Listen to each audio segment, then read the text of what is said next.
नमस्कार दोस्तों अगर आप पीएफ सदस्य हैं और आपका क्लेम बार बार रिजेक्ट किया जा रहा है किस कारण से कि service detail not available for other reason, इस टाइप से आ रहा है कि आपकी सर्विस में कुछ डिटेल मेंशन नहीं है, इसलिए आपका क्लेम बार बार रिजेक्ट किया जा रहा है।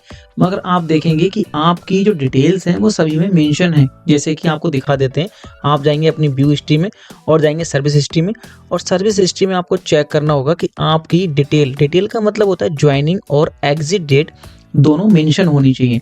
तो अगर आपकी मेंशन है फिर भी आपका अगर क्लेम रिजेक्ट किया जा रहा है तो आज की वीडियो में यही डिटेल में जानेंगे कि आप इसको करेक्शन कैसे कर सकते हैं, वो क्या कारण हो सकता है जिससे आपका क्लेम रिजेक्ट किया जा रहा है। अगर किसी फ्रेंड्स में ये ऑप्शन आ रहा है कि उनकी सर्विस डिटेल नॉट मैच और रिजेक्ट कर दे रहे हैं, आप फिर वो क्या कर सकते हैं, आपको क्या करना होगा। ठीक दोस्तों, वीडियो बहुत इन्फॉर्मेटिव होने वाली है और आपको वीडियो को लास्ट तक देखना है, एक एक पॉइंट हमको समझना है, वरना आपको कुछ स्टेप मिस कर देंगे, आपको समझ में कुछ नहीं आएगा।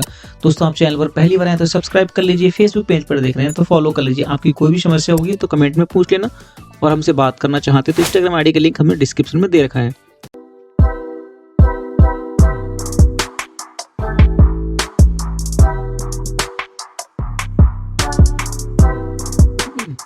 तो दोस्तों, सबसे पहले हम अपना अकाउंट चेक करेंगे। तो अकाउंट में पासबुक में देखेंगे। दोस्तों, सबसे पहले आपको ध्यान रखना है, जब भी आप क्लेम करेंगे ना तो आप पूरी कंपनी, जैसे 1 2 3 4 5 इन 5 के 6 कंपनियां हैं, सभी से इनका पीएफ निकल चुका है, मतलब फॉर्म 19 के द्वारा इन्होंने क्लेम कर लिया है, सब में 0-0 हो चुका है। तो आपको करना क्या होगा, सबसे पहले ट्रांसफर करेंगे, उसी के बाद अपनी प्रोसेस करेंगे। ठीक है।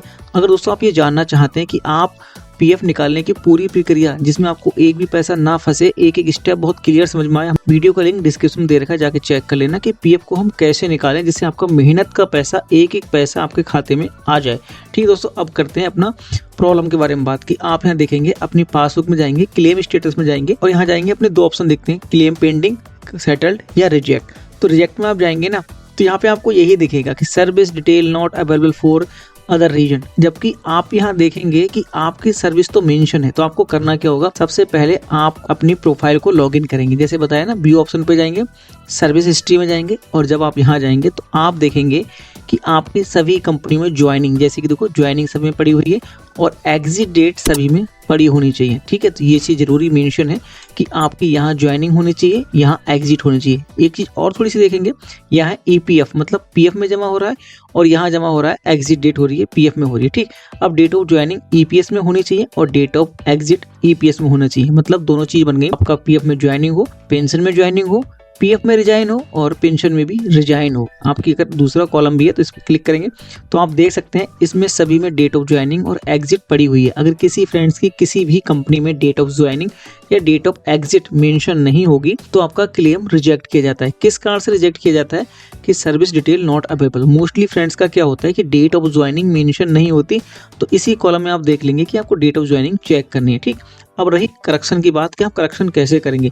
अगर किसी फ्रेंड्स का जो डेट ऑफ ज्वाइनिंग में मिस्टेक हो चुकी है या डेट ऑफ ज्वाइनिंग मेंशन नहीं है, उस कंपनी के एम्प्लॉयर से बात करेंगे कि सर मेरी इस कंपनी में मेरी डेट ऑफ ज्वाइनिंग मेंशन कर दीजिए। ठीक है। जिससे आपका सर्विस डिटेल अवेलेबल हो जाए। यहाँ पे आप देखेंगे ना क्लेम में, तो क्लेम पे जाके देखेंगे ट्रैक क्लेम स्टेटस पे, तो यहाँ पे आपको जो क्लेम रिजेक्ट किए जाएंगे तो यहाँ लिखा हुआ है service detail not available for other reason. ठीक है। कि दूसरी किसी रीजन में, दूसरी किसी कंपनी की मेंबर आईडी में आपकी सर्विस डिटेल नहीं पड़ी हुई है, सर्विस डिटेल नहीं है मेंशन।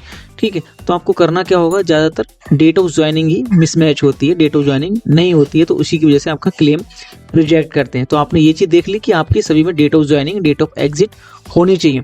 दूसरी चीज, ये भाई का जो क्लेम रिजेक्ट हो रहा है ना, वो अब तक का सबसे अलग टाइप का रिजेक्ट हुआ है। आप यहाँ देखेंगे, आपको खुद समझ में आएगा कि इस टाइप से भी रिजेक्शन हो सकता है। दोस्तों, वीडियो इन्फॉर्मेटिव लग रही हो तो लाइक और सब्सक्राइब अभी कर लीजिए, फेसबुक पेज पर देख रहे हैं तो फॉलो भी जरूर कर लीजिए।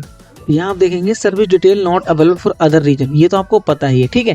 अब इसके अगले दूसरा ऑप्शन दिया है, देखेंगे यहाँ पे, देखो return of for the attaching readable passbook for with match member name and bank seal sign visit FAQ पेप्सन ऑफ द eps.government.gov.in। ये कह रहे हैं भाई कि जो आपने बैंक की पासबुक लगाई है ना, उसमें आपकी सील और मोहर पढ़ने में नहीं आ रही है, इसलिए आपका क्लेम रिजेक्ट कर रहे हैं। भाई ये अलग टाइप का ही रिजेक्ट दे दिया इन्होंने कि इन्होंने क्या किया, जब आपके किसी भी बैंक से पैसा निकालने जाते हैं, अगर आप बैंक की पासबुक लगा रहे हैं तो बैंक की पासबुक में ये बता रखा है कि भाई आपकी स्टैम्प और मोहर आपके फोटो के ऊपर लगी होनी चाहिए, तभी आपको वो पास करेंगे। मगर इन्होंने अब दूसरी टाइप का दे दिया कि भाई आपकी जो मोहर लगाई है ना, स्टैंप लगाई है बैंक वालों ने, वो क्लियर समझ में नहीं आ रही कौन सी बैंक की मोहर है, कौन सी स्टैंप किया है, तो वो आप सही कीजिए तब आपका क्लेम पास होगा। दोस्तों आपको ये ध्यान रखना है, अगर आपकी भी बैंक की पासबुक में आपकी मोहर हल्की है, धुंधली है, समझ में नहीं आ रही है, तो भाई अपने दोबारा से बैंक से विजिट कीजिए, अपनी स्टैंप बैंक के द्वारा बढ़िया क्लियर मेंशन कीजिए, डार करके स्टैंप करवाइए और साइनिंग क्लियरली होने चाहिए, सब कुछ इसमें कोड में होना चाहिए, वरना आपका भी क्लेम रिजेक्ट होता रहेगा और आप परेशान होते रहेंगे। देखेंगे यहाँ पे 1 2 3 और 4 बार रिजेक्ट दिया है। जब 4 बार रिजेक्ट दिया तो इन्होंने हर बार तो दिया कि सर्विस आपकी not available, service is not available. जब लास्ट बार में दिया तो ये कह रहे हैं भाई कि आपकी जो बैंक की पासबुक है ना वो क्लियरली शो नहीं हो रही, उसको आप ठीक से लगाइए। तो ये भी एक रीजन हो सकता है। दोस्तों आपको वीडियो कितनी इन्फॉर्मेटिव लगी हमें लाइक कीजिए और सब्सक्राइब जरूर कर लीजिए।